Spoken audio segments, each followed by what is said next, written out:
especially when you are constructing a very large construct. If your sacral screw are not strong enough, the whole construct is going to be rip off from the inferior side.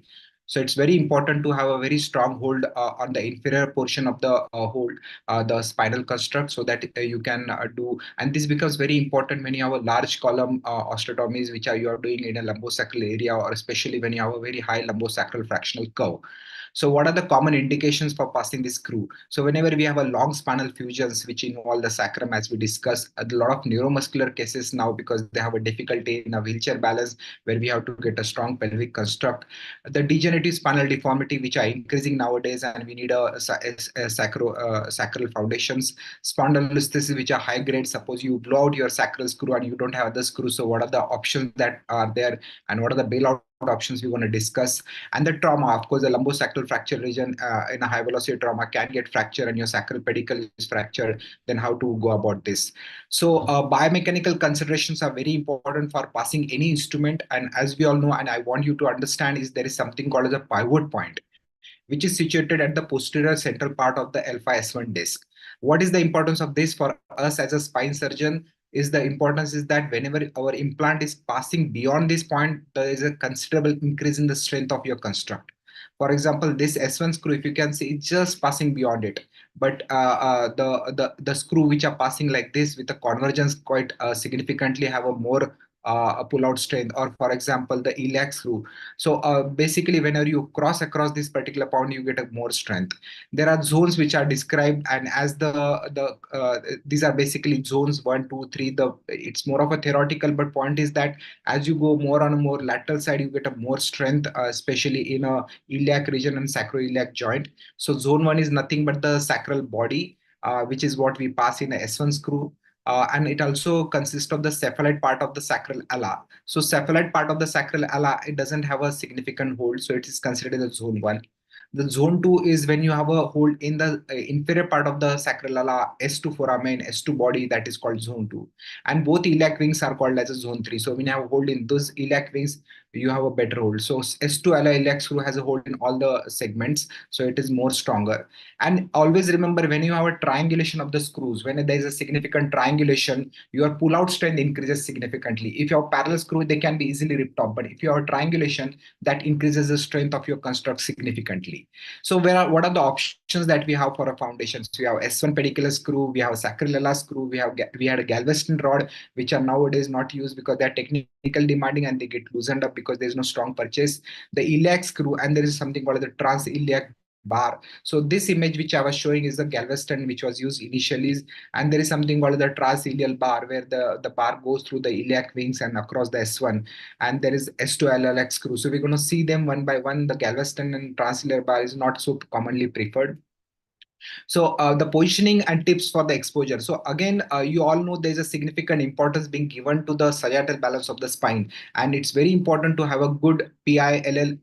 Mismatch should not be there. So your pelvic incidence should match to the lumbar lordosis. So it's important to have a good lumbar lordosis, especially when you are fusing in this area. And how do we get a good lumbar lordosis? To give a good positioning of the patient, there should be good padding of the chest and the iliac crest. The iliac crest should be horizontal to floor, because you're going to reference your points based upon your iliac crest.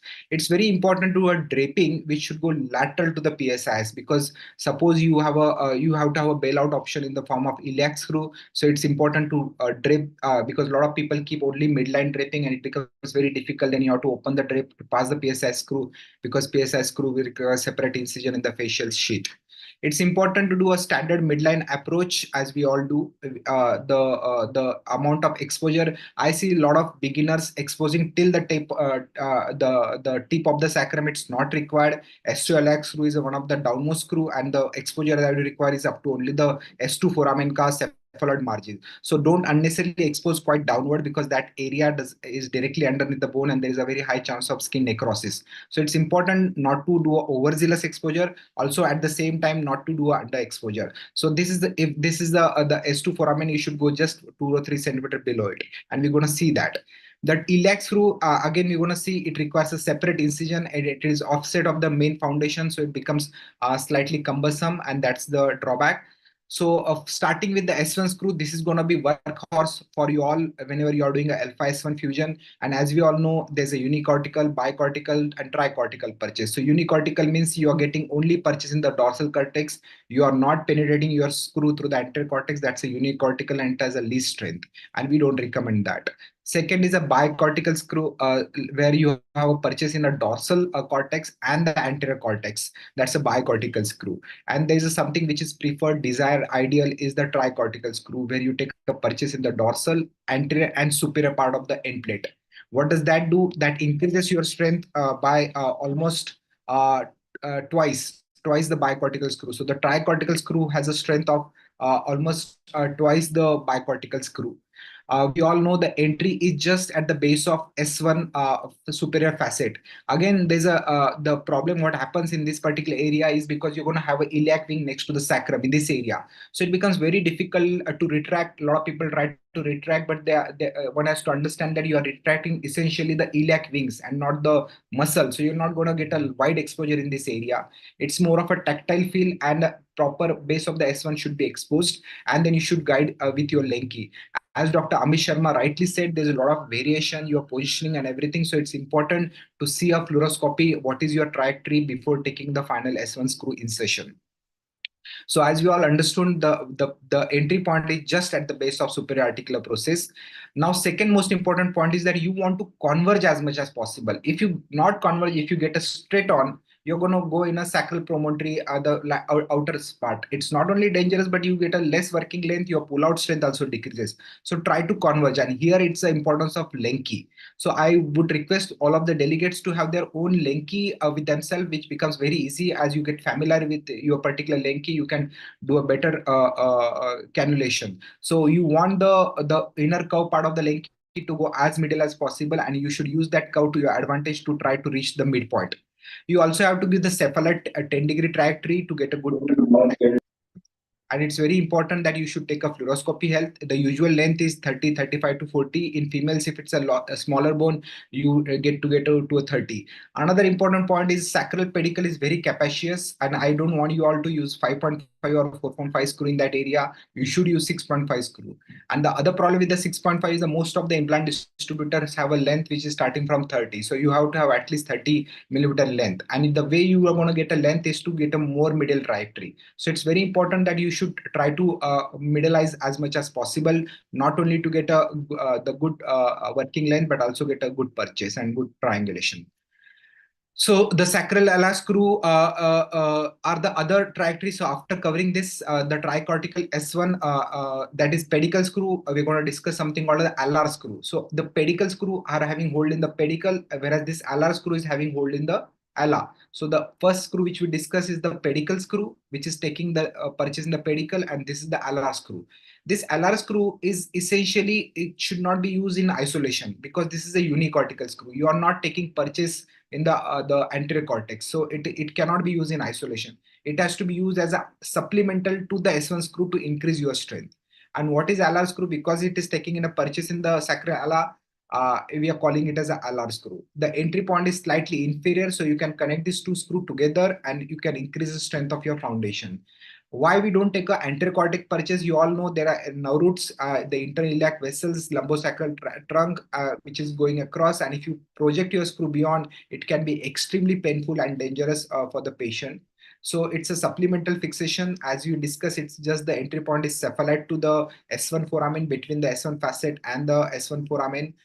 It's you have to angulate almost 30 degree to the outward, and a quadril almost to the 25 degree. The length what you get is around 30 to 35 millimeter in the length. Now coming to the iliac screw. So this is the screw which were used very commonly in the previous day.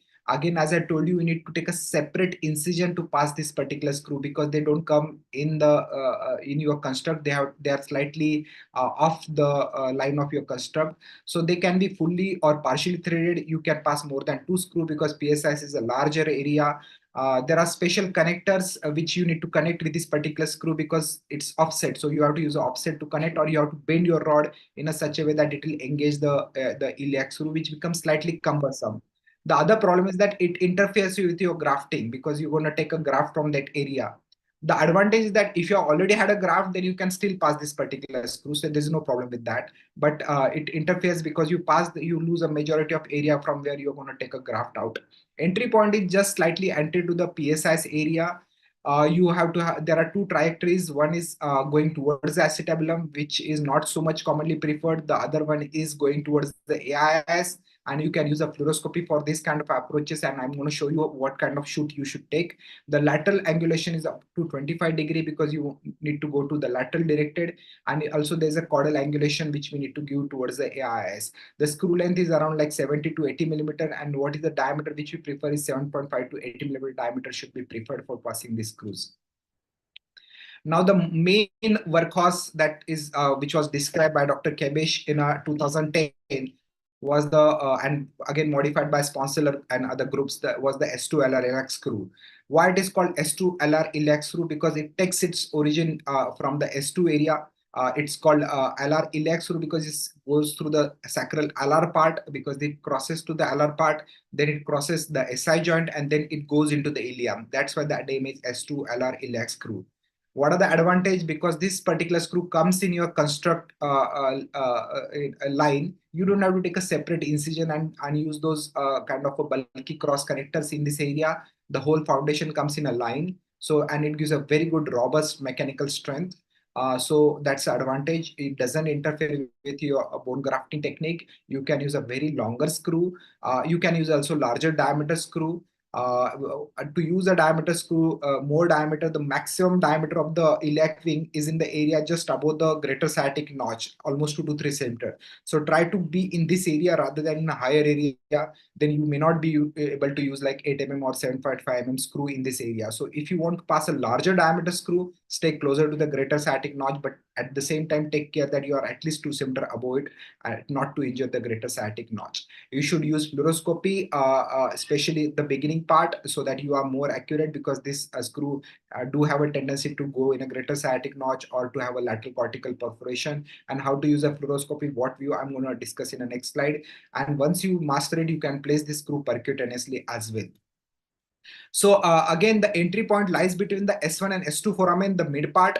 The lateral angulation is to be given. This is the intraoperative image. You can see that it becomes very easy to pass this screw from to the ipsilateral side from the contralateral side. Suppose you want to pass on the right side, it becomes easy to pass this screw from the left side. You can see that there is a lateral angulation which is given. Also, the lateral angulation is almost 40° because we need to go laterally towards the iliac wing. Also, we need to give a caudal angulation so that we can go towards the AIS. And how do we decide is that you just palpate the greater trochanter. Now you can see the surgeon's both hand. He's palpating the GT at the same time and he's passing the screw. I want a wide draping like this. Suppose you don't get it, then you may have to go on a PSI. So you may have to take a lateral incision. So you should have a wide draping like this to pass this screw.